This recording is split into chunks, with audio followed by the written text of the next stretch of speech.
Hey fam, what's good with you today? Today is Monday, and I don't know who all watches Red Table Talk, but it comes on Facebook every Monday at 12 p.m. So it's very good, very thought-provoking, dealing with relationships and just different facets of life that will really intrigue you and I think will be a benefit to you. But particularly last Monday and this Monday, Will Smith, Jada's husband, was on the show and they were talking about their relationship. So this is going to be a relationship video, and I just wanted to expound on what they were talking about, which I think is so valuable. One, understanding or trying to even figure out what a relationship consists of.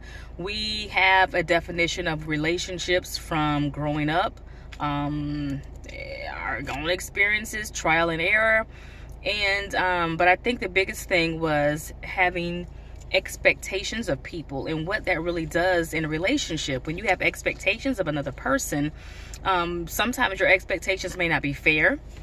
It may not be, it just may not be fair. And so how do you figure out if a person is really right for you? I think one of the biggest things that they both stated, that they were committed to their relationship, even though they had not figured it out, even though that they fell in some really bad or rough patches in the relationship, but they were committed. I think love is not just an emotion. I think it's a commitment. So I think that is very good that they both were committed to each other without having all the answers. So I think when we're looking for a person in a relationship, we need to find out what their level of commitment, and I think that comes at different times in our life. It depends on what we're looking for. I don't think in all relationships people are looking for long-term commitments. I think it's sometimes just to fill a space in our life, and that's okay too.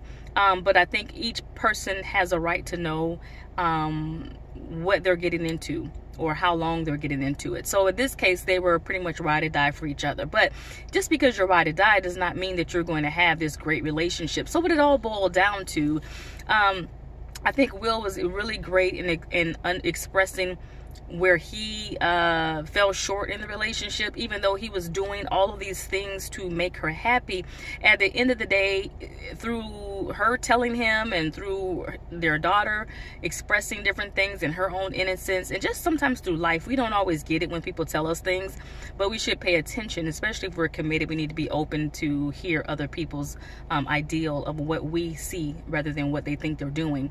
But he was able to come to the place where, even though he was doing all the things that he thought he would do to be a good husband, but it wasn't the things that she liked or loved.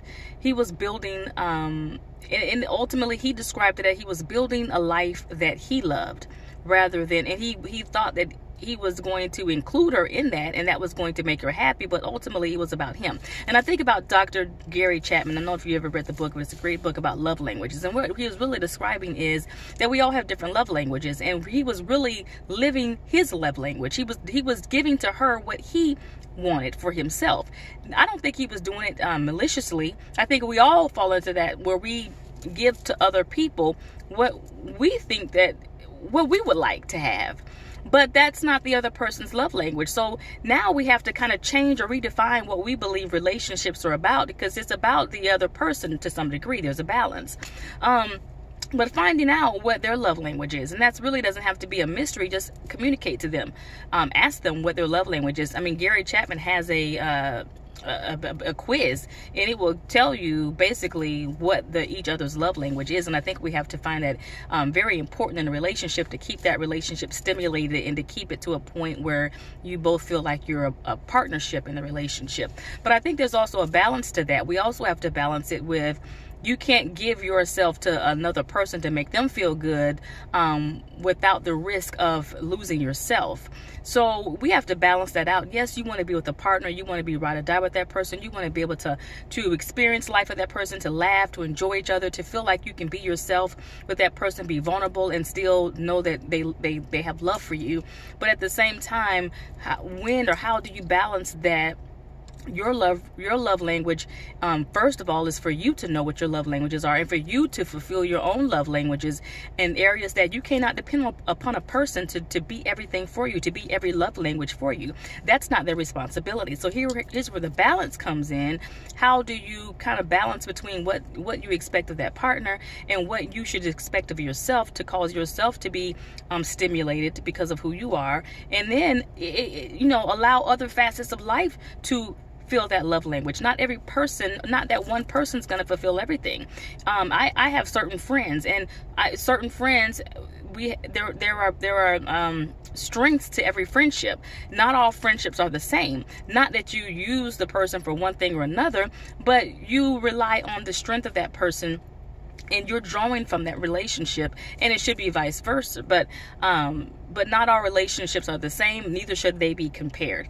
So I just wanted to kind of bring a topic on relationships. It's such a dynamic, and we all on Facebook, and we have different dynamics of what you're looking for a relationship, and what a woman should do and what a man should do. And it's so much diversity, because even on the show they brought into a factor that the way you grew up and dealing with different loss or things that you didn't get out of relationships with your parents, how that drags into your relationships, and you have this false ideology of what you think it should be, and it's totally out of a broken heart. So, oh my God, it's just so fascinating to try to discover or unveil all of these great assets that attribute to a good relationship, but you don't find all of these nuggets overnight. So therefore, now you have to grow with a person and experience change with a person, and most times people don't grow at the same pace. So you may be growing or evolving in a relationship, but that person has not yet either attained or have an idea. That's what Will was speaking about. He didn't know what Jada was talking about.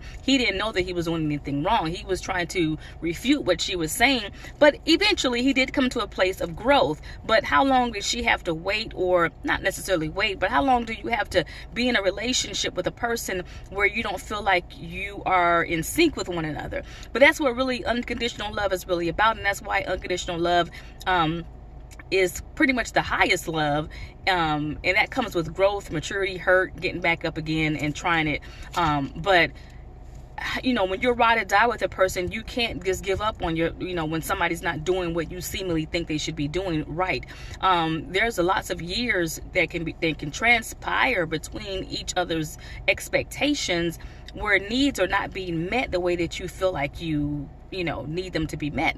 But that's what makes the beauty of a relationship, because most times it's coming out of a selfish place, and most times your weakness is that other person's strength. So that person is in your life to help bring out or try to strengthen those weaknesses in your life, because when you have a weakness, you're not willing or able to experience those things, and you may be frightened to be able to experience certain things in your life. So that person is bringing out more opportunity for you to live, because we are so afraid to come out of our comfort zone or touch that weakness, because we're not good at it. It doesn't come easy to us, but that other person should bring other experiences in life to make you better.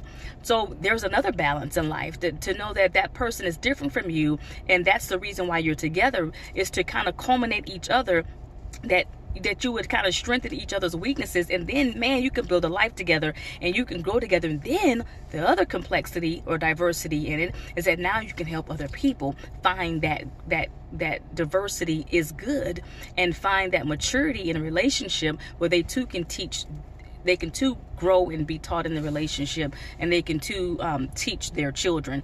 So it's just, as we learn, we reach back and we help other people learn as well, because we're all here in life, and we're all here not for selfish reasons, and we're just trying to figure out what all that means. And we're gonna have to get to the point where we're gonna have to redefine some things in life to be able to figure out what fits for you and what love really speaks to you. And I pray that you find that person in your life that's willing to walk with you, willing to struggle with you, willing to pray with you, willing to grow with you, and willing to change, not just for you, but just for the sake of understanding the how great love can be, and knowing that we're not all together and we don't have it all together, and that change is good for not just the person that you're with, but it's good for yourself. It is good for other relationships that you may have, because relationships not is just contingent upon a spouse, but any relationships need a give or take. So that's where we are. We're willing to grow, and we want to be committed, and we're gonna love as best as we know how until we come to a place of learning a greater love.